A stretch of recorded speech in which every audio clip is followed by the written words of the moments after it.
ပဋိငြိမ်ဆုံးရင်ဆိုင်ပါဆိုတဲ့ကောင်းစဉ်ပါဘုန်းကြီးတို့လောကဓာတ်ရင်ဆိုင်ကြတော့ကောင်းရင်တော့မသိတာဘူးအဆိုးလောကဓာတ်နဲ့ကြုံတဲ့အချိန်မှာရောက်ရခတ်တတ်ကြတယ်အဲ့တော့ကောင်းတဲ့လောကဓာတ်ကြတော့ရောအမြင့်လောကဓာတ်ကြတော့ရောဘယ်လိုရင်ဆိုင်လဲဆိုတော့အမြင့်လောကဓာတ်လည်းဒီလိုပါပဲမြင့်နေတဲ့အချိန်မှာမိုးမမြင့်လေးမမြင့်ဆိုတဲ့သဘောမျိုးဖြစ်တတ်တာဟုတ်သတိထားရတယ်ကိုအောင်မြင်လာပြီ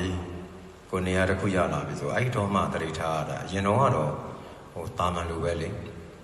ကျုံတယ်လို့သွားမယ်ကျုံတယ်လို့နေမယ်စိတ်ကူးပေါက်တဲ့အတိုင်းနေမယ်စသည်ဖြင့်ပေါ့လုံးလို့ရတယ်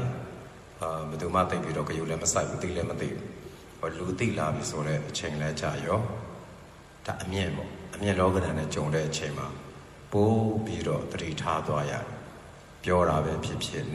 နေပုံပဲဖြစ်ဖြစ်စိတ်နဲ့စိတ်ထားကအစအကုန်လုံးကိုသတိထားပြီးတော့ကိုပြင်မှကိုဖြစ်မှာပြင်ရတယ်အတည်ငြိမ်ဆုံးဖြစ်လာအောင်လို့ကြိုးစားရတယ်မတည်ငြိမ်တည်ငြိမ်အောင်ကိုကြိုးစားယူရမှာပဲပတ်ဝန်းကျင်နဲ့နေတာဟုတ်အဲ့တော့ပတ်ဝန်းကျင်နဲ့နေတဲ့အခါမှာပတ်ဝန်းကျင်ကယူစိုက်เสียမလိုပါဘူးလို့ပြောကောင်းပြောမယ်ကယူစိုက်เสียမလိုဘူးဆိုရင်သူတို့ပြောသမျှစကားဘာမှလည်းပြန်မပြောနဲ့ဘာမှလည်းပြန်မတုံ့ပြန်နဲ့ဒါကယူမစိုက်ဘူးလို့ခေါ်တယ်ဟိုကယူမဆိုင်ဘူးလို့ပြောပေမဲ့ပြောရင်သူကိုကကလန်ပြန်ရန်တွေ့ပြန်ရောဆိုတဲ့အနေထားမျိုးနဲ့ကတော့ဒါကယူမဆိုင်တာမဟုတ်ဘူးဒါကယူမဆိုင်တာမဟုတ်ဒါကယူကိုတော်တော်ကိုဆိုင်ကယူမဆိုင်ဘူးဆိုတဲ့အဆင့်ကကိုမှန်တဲ့အလုပ်ကိုကိုလုပ်တယ်တမာရီရှိလုပ်တယ်တည်တည်ငြိမ်ငြိမ်ပြောတယ်တည်တည်ငြိမ်ငြိမ်လုပ်တယ်တည်တည်ငြိမ်ငြိမ်ဖြေရှင်းတယ်ပြဿနာပဲဖြစ်ဖြစ်ပြောစရာပဲဖြစ်ဖြစ်တည်တည်ငြိမ်ငြိမ်အသာဆိုရင်လည်းတည်တည်ငြိမ်ငြိမ်နဲ့စံစားတယ်အနာဆိုလည်းတည်တည်ငြိမ်ငြိမ်နဲ့ရင်ဆိုင်တယ်ကြော်ဖြတ်တယ်လွယ်သလားမေးရင်တော့ဘယ်လွယ်ပါလောကဓာတ်ရင်ဆိုင်တယ်ဆိုတာလွယ်တာတခုမှမရှိဘူးလောကထဲမှာနေတာကလွယ်မှမလွယ်တာအစားတစ်လုံးဖြစ်လာဖို့အတွက်ဘယ်လောက်ရင်းနေပေးဆက်ခဲ့ရတယ်ဆိုတာကိုဒီနေ့အောင်မြင်နေတဲ့ဆိုရင်တော့ဘဝအစားဘယ်လိုလုပ်ခဲ့ရတယ်ဆိုတာလူတိုင်းသိတယ်ဒီတော့လူဘဝထဲမှာနေတာဖြစ်တဲ့အတွက်ကြောင့်အမြင့်တွေအနှိမ့်တွေကြုံမှာပဲအဲကြုံနေတဲ့အမြင့်တွေအနှိမ့်တွေကိုမြင့်တော့လဲမတုံလို့နှိမ့်တော့လဲမတုံလို့အတင်းငြိမ်ဆုံးဖြစ်အောင်ဆုံးမပါလေ့ကျင့်ယူပါလေ့ကျင့်ယူမှကိုဖြစ်မယ်လေ့ကျင့်မယူတဲ့အခါကျတော့ကိုကနည်းနည်းကိုတုံလှုပ်ပြလိုက်တဲ့အရာကတစ်ဖက်သူအားရစရာလည်းဖြစ်သွားစေတတ်တာရှိတယ်နောက်ပြီးတော့ကိုယ်ပုံရိပ်ကျသွားစေတတ်တာလည်းဖြစ်တယ်ဒါဘုန်းကြီးရဲ့တပည့်တွေထဲမှာဆိုဖြစ်တဲ့ကိစ္စလေးအသေးသေးလေးတွေပါဒါပေမဲ့လူတဘာဝကအဲ့ဒီသေးသေးလေးကိုအကြီးကြီးဖြစ်အောင်ချဲ့တက်တဲ့ပင်ကိုစရိုက်လေးတွေပါနေတာဟုတ်ရက်ွက်ထဲမှာပြဿနာဖြစ်တယ်ဆိုတာတစ်ခါတလေကျစဉ်းစားခြင်းအကြီးတွေမဟုတ်သူငါ့ကိုဘယ်လိုပြောလိုက်လို့ငါကဘယ်လိုပြန်ပြောလိုက်လို့ဆိုတဲ့သေးသေးလေးတွေရည်ရွယ်ချက်အတူတူအလုံးလုံးနေရင်လည်းသေးသေးလေးတွေနဲ့အကြီးကြီးတွေဖြစ်သွားကြတယ်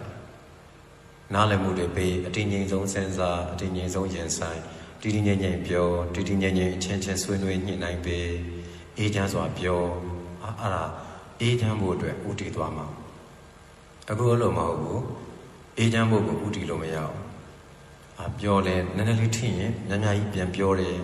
နည်းနည်းသိတဲ့စကားကိုများများကြီးချက်ပြောတယ်တူတူလေးပြောလို့ရတဲ့အရာကိုအကျယ်ကြီးပြောတယ်ဟောနာမည်မပါဘဲပြောလို့ရတဲ့ကိစ္စကိုနာမည်တက်ပြီးတော့ပြောတယ်